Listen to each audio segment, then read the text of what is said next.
আজ প্রধান উপদেষ্টার সঙ্গে বিএনপি নেতাদের বৈঠক। বিস্তারিত দেখুন অগ্রযাত্রার ডেস্ক রিপোর্টে। অন্তর্বর্তীকালীন সরকারের প্রধান উপদেষ্টা ডক্টর মোহাম্মদ ইউনূসের সঙ্গে সাক্ষাৎ করবেন বিএনপির মহাসচিব সহ দলের বেশ কয়েকজন নেতা।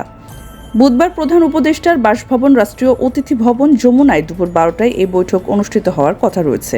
এরই মধ্যে মঙ্গলবার রাতে বিএনপির জাতীয় স্থায়ী কমিটির সদস্যরা রাজধানীর গুলশানে দলের চেয়ারপারসনের রাজনৈতিক কার্যালয়ে এক বৈঠক করেছেন।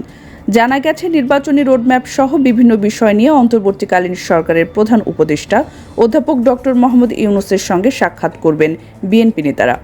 এর আগে দুপুরে বিএনপি চেয়ারপারসনের প্রেস উইং থেকে এ তথ্য জানানো হয়। বিএনপি চেয়ারপারসনের প্রেস উইং থেকে জানানো হয়েছে যে প্রধান উপদেষ্টার সঙ্গে বিএনপি মহাসচিবের নেতৃত্বে প্রতিনিধি দলের সদস্যরা সাক্ষাৎ করবেন।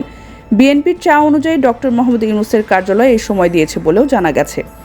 দলটির নেতারা জানিয়েছেন, বুধবারের বৈঠকে জাতীয় নির্বাচনের জন্য সুনির্দিষ্ট রোডম্যাপ এবং নির্বাচন ঘিরে বিভ্রান্তি দূর করা নিয়ে আলোচনা হতে পারে।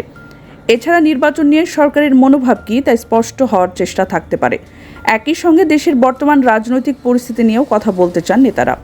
পরদিন সংস্কার ইস্যুতে জাতীয় ঐকমত্য কমিশনের সঙ্গে বৈঠক করবে বিএনপি।